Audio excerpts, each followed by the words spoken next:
Deməli, mən bir gün bana dağılmışam. Mən bir gün oyun oynuyordum ha. Bir dəfə oyun oynuyordum. Elə bilirdim oyunun axırında mən yani karakter verirlər. Parkuru elədim. Axırına çatdım. 100 dəfə öldüm. Tezden başladım. Checkpoint çok iyiydi oyunda. Tezden başladım. Elədim. Və oyunun axırına gələndə isə mənə bir çeşit belə heç nə vermədilər. Yani bu üzüntülü hikayeden sonra Roblox'u bir daha sevmemeye başladım.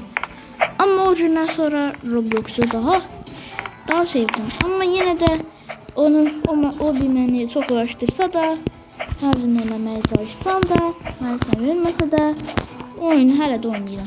Və indi oyun gördüğün o bini bitirmeye çalışıram. Ve bu bile çok büyük değil. Benim aklımda ben bir şeyler vereyim. Eller ve yine o evvelki öldürdeki şimdi respawn geliyor. Ve bu yüzden bence bu videonun ahırı, bence bu video bir de geliyor. Ona göre bu çok da başına video olmadı. Ama inşallah beğenmişsinizdir. Ve umarım beğenmişsinizdir. Buna göre uşaqlar bence artık sağlaşsam bilmirəm.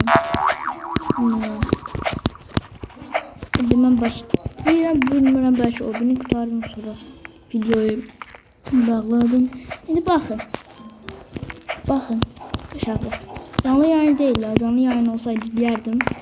Belki yorumlara yazardık ki oyna o beni kurtar falan filan diyerdik. Ama bence artık menfesli bir şeyler. Mobiya geldik. Hatta arabaya kese.